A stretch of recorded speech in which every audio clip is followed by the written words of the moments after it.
देश भर में बढ़ते बर्ड फ्लू की आशंका के चलते झाबुआ में भी कड़कनाथ मुर्गों को विशेष सावधानियां बरती जा रही हैं।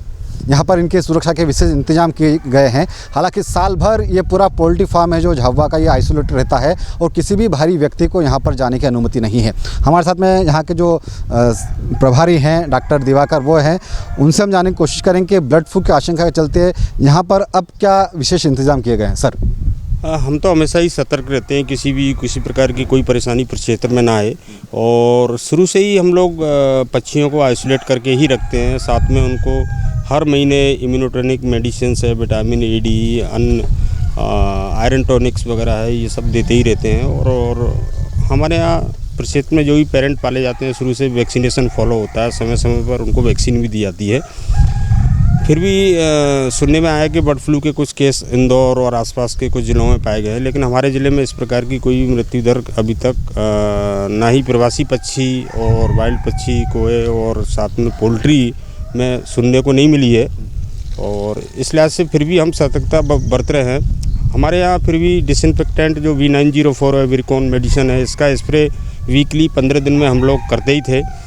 जब से इस प्रकार की सूचना मिली है, हम लोग एक दिन छोड़ के अब स्प्रे इसका शेड के चारों तरफ, शेड के अंदर या कोई बाहर क्षेत्र के आसपास कोई व्यक्ति आता है, कोई पोल्ट्री बर्ड लेने आता है, उसको भी हम उसके हाथ पैरों पे स्प्रे करवाते हैं। अच्छा सर, यहाँ पे जो काम करते हैं वो किस तरह सावधानी बरतते हैं? उनके लिए क्या मापदंड तय किए गए? हमारे जो वर्कर, जो रेगुलर वर्कर है, वो आते हैं और उनके कपड़े यहाँ फिक्स रहते हैं।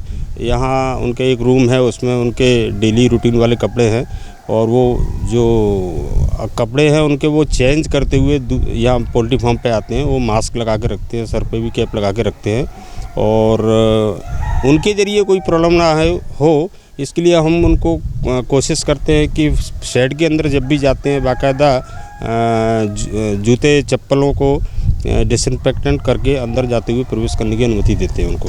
और जो व्यक्ति एक शेड में काम कर रहा है वो उसी में काम करेगा, दूसरे शेड में उसकी अनुमति नहीं देते हैं। तो ये थे डॉक्टर दिवाकर जो बता रहे थे कि जो झाबुआ का जो कड़कनाथ पोल्ट्री फार्म है, यहाँ पर साल भर सावधानियां बरती जाती हैं और किसी भी भारी व्यक्ति को इस पोल्ट्री फार्म के अंदर प्रवेश नहीं दिया जाता है।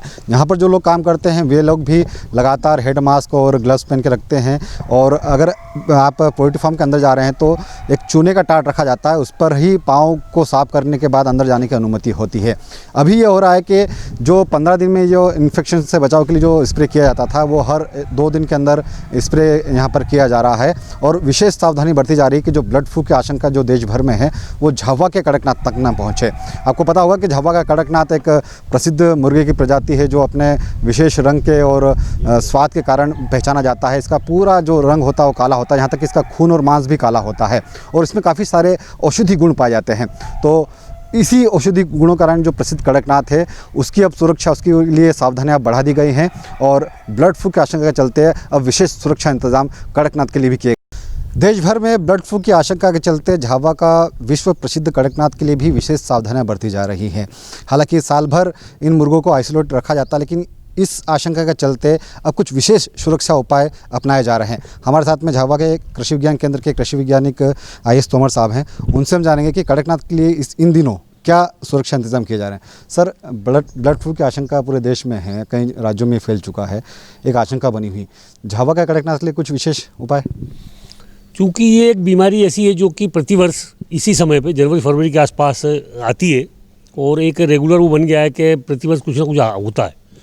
तो हम लोग पहले से ही तैयार रहते हैं कि इस तरह की समस्याएं आती हैं या फिर आएंगी, तो उसके लिए तैयारी रखते हैं कि हमारी जो कड़कनाथ मुर्गियाँ हैं उनको हम लोग इतना मतलब इम्यूनिटी बूस्टर के रूप में दवा देने लगते हैं कि जिससे कभी भविष्य में ऐसी कोई संभावना बने तो उससे बचा जा सकता है। अब उसमें प्रमुख रूप से जैसे विटामिन C है, विटामिन D है, विटामिन E है, इसको हम लोग उसमें देते हैं लिक्विड फॉर्म में। इसके साथ ही साथ अपने घर पे जैसे अपन देखते हैं कि अभी हल्दी वगैरह है, इन सब चीज़ों को भी पानी में मिला देते हैं, जिससे कि भविष्य में इनकी इम्यूनिटी बढ़ जाए। इम्यूनिटी बढ़ने का मतलब होता है कि उसमें वो बीमारी यदि अटैक करेगी भी तो प्रभावित नहीं कर पाएगी। जैसा आपने कोरोना में देखा है, पूरे कई कंट्रीज़ में बहुत बुरी स्थिति हो गई, क्योंकि भारत में जो कम प्रभाव हुआ है उसका हमारी रहन सहन और हमारा जो खान पान है वो उसमें प्रमुख रूप से कर रहा है। तो वैसे तो कड़कनाथ को भी इम्यूनिटी बूस्टर के रूप में लोग लेते हैं, तो इसलिए मुझे लगता है कि ये काफ़ी अच्छा है। दूसरा हम लोग नेचुरल उसमें वेंटिलेशन मतलब हवा पूरी आती जाती रहे, उस तरह की परिस्थितियाँ बनाई हुई हैं।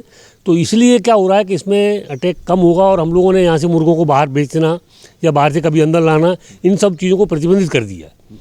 और हम लोग नज़र रखे हुए कि जैसे अभी इंदौर में जो कुछ कौओं के ऊपर कुछ आउटब्रेक दिखा है और जयपुर वगैरह में कहीं है, तो कोशिश ये कर रहे हैं कि ऐसी कोई स्थिति बने तो उससे बचा जा सके। दूसरा, कभी ऐसा कुछ होता है तो गाइडलाइन जो गवर्नमेंट जारी करेगी उसके अनुसार फिर हम लोग एक्शन लेंगे, परंतु अपनी तैयारी पूरी है कि हमारे यहाँ पर ये बीमारी ना आ पाए। तो ये बर्ड से लोगों में फैल सकता है? हाँ बिल्कुल, यदि बर्ड से दूसरे लोगों में फैल सकता है, इसीलिए हमको सतर्क रहना चाहिए। और ये माना जाता है कि यदि हमें मुर्गा ये खाना भी है अभी इस समय, तो इसका यदि टेम्परेचर 56 डिग्री है, उससे ज़्यादा जब इसका टेम्परेचर होता है तो ये वायरस मर जाता है। तो हमको अच्छी तरह से पका के खाना चाहिए और तभी ये हम मनुष्य बच सकता है। और वैसे सामान्यतः होता यही कि लोग घबरा जाते हैं, खाना बंद ही कर देते हैं, परंतु यदि 56 डिग्री से टेम्परेचर ज़्यादा होगा और उसमें हम पकाएंगे तो फिर ये वायरस मर जाता है, ज़्यादा सर्वाइव नहीं कर पाता है। तो इसलिए आदमी को थोड़ा सतर्क तो रहना ही चाहिए और संपर्क में भी नहीं आना चाहिए जिनके पास बर्ड्स हैं। इम्यूनिटी बढ़ाने के लिए कोई वैक्सीनेशन हो रहा है सर अभी? नहीं, वैक्सीनेशन तो एक्चुअल में ऐसा कुछ नहीं है, परंतु इनकी इम्यूनिटी का मतलब होता है हमारे शरीर की प्रतिरोधक क्षमता को बढ़ाना। मतलब जब कोई वायरस अटैक करता है तो हमारे शरीर में जो प्रतिरोधक क्षमता है वो उससे लड़के और उसको वायरस को ख़त्म करते हैं। तो ये माना जाता है कि लड़ाई हम जीत गए और वायरस हार गया।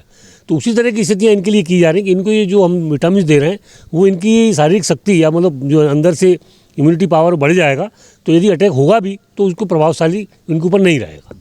तो देखिए ये थे डॉक्टर साहब आयुष तोमर साहब जो बता रहे थे कि किस तरह कड़कनाथ मुर्गों को ब्लड फ्लू की जो आशंका देश भर में फैली हुई अलग अलग राज्यों में फैल रहा है, उससे बचाने के लिए अभी से इंतजाम किए जा रहे हैं और अभी से सुरक्षा अपनाए जा रहे हैं ताकि कड़कनाथ को इस ब्लड फ्लू की जो बीमारी से बचाया जा सके।